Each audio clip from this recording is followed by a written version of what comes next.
Hey you, yeah you who clicked on this video. Thanks for giving our channel a shot. And if you will, please do us the honor of watching the video all the way through. Appreciate it. Now onto the video. So we're looking at season 2, episode 2 From the Kindness of Strangers. So this episode starts out with Boyd questioning the man who's chained up at the top of the well. Man's asking if Boyd is from the town and says it's the worst part, and asks if he came through the tree. Now the man's name is Martin, and he's a Marine. And what's interesting is that he mentions Boyd's wife, whether or not Boyd thinks that she was right, that the whole thing was a dream. And he is also asking if Boyd is going to keep his word and kill him. Then we have Donna arguing with arrivals at the bus. The bus driver is still acting a fool, and she's very upset that they're holding him at gunpoint as Donna attempts to explain the situation. Victor and Tabitha are hiding in the trailer to keep safe from the monsters. Mari and Christy reconnect, and we find out that in the real world, 6 months have passed since Christy disappeared. Mari doesn't understand that she is stuck and thinks that Christy ran away.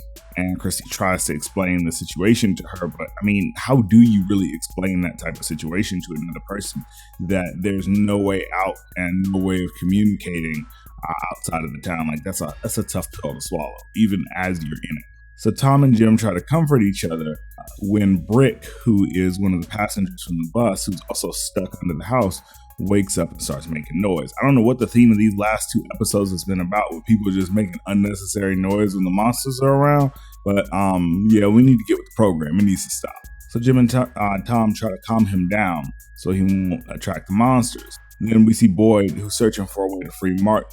Martin reveals that the monsters are just the beginning. Now, we still haven't seen Sarah. We still don't know where she is, but we can hear a music box playing, and Martin tells Boyd to leave before the music stops. Now, I don't know what the significance is of this music box, or if everybody in the room can hear it. If Martin can't hear it, but Boyd can, but he knows from experience what that means when you start hearing it. So that's interesting. So then we go back to Julie, who's I thought we were over this, but she's being a brat again because she's worried about Jim, and Kenny attempts to comfort her. Then we have the older lady from the bus who's making tea and serves some to Donna.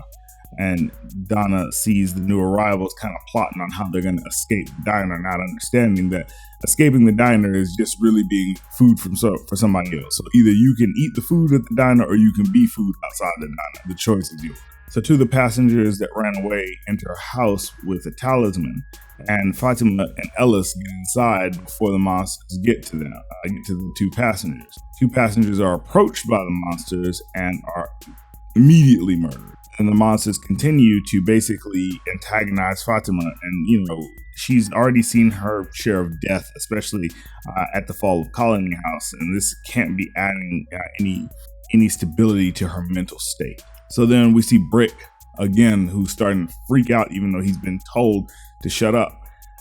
And he starts bleeding from the mouth. So we know something is literally wrong with him now because of the house basically falling on top of him.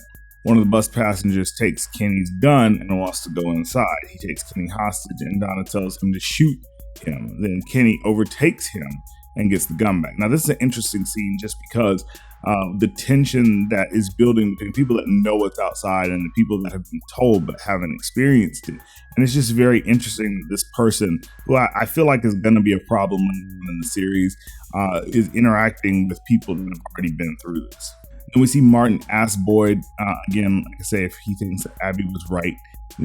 And he infects Boyd with whatever little parasites are in him by basically cutting Boyd's shoulder and then putting his already bleeding arm on Boyd's wound, and I guess transferring whatever these little parasites are. Now, it's very interesting. I don't know what the effect is going to be, but hopefully we'll see soon.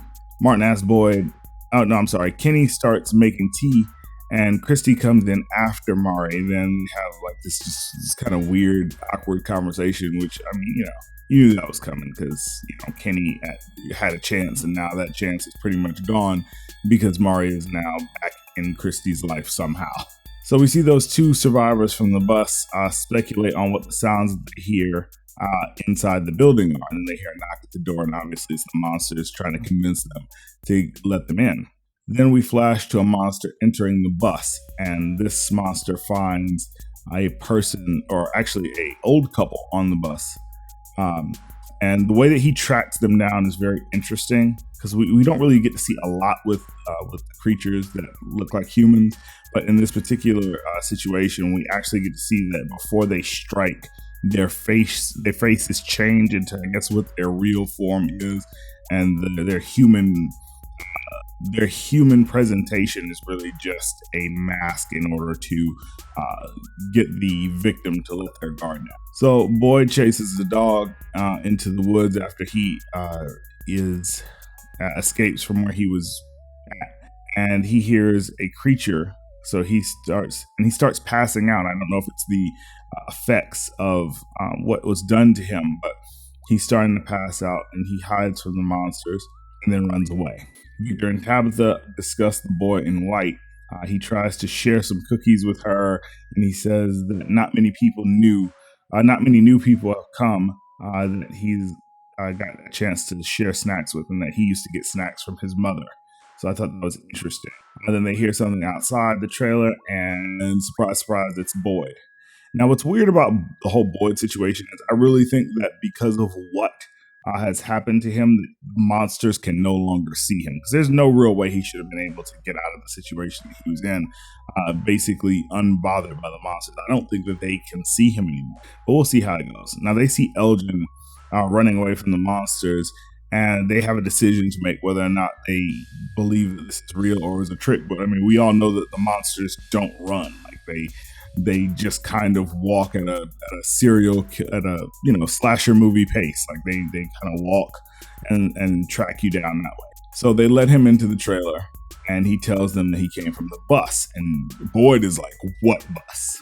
So meanwhile, back underneath the house, Jim tells Brick about the pancakes, and Brick starts making noise because he's obviously dying, and he dies loudly. And this, of course, brings the attention of the monsters, who unfortunately kill Tom the bartender, which sucks because he was actually pretty cool. So Julie hears the screaming of Tom, who's being ripped, apart in front of Jim, and freaks out with grief because she thinks that her father is next. Understandable. Boyd, Victor, and Elgin and Tabitha wait for sunrise. Boyd checks in on everyone and asks and then Victor asks about the journey that Boyd took. The sun rises and Julie goes back to check in on Jim. They find Tom's body and Jim still alive. The bus driver finds the old couple's bodies on the bus, and of course she has the normal reaction, which is to scream her ever-loving heart out. Boyd, Tabitha, Elgin, and Victor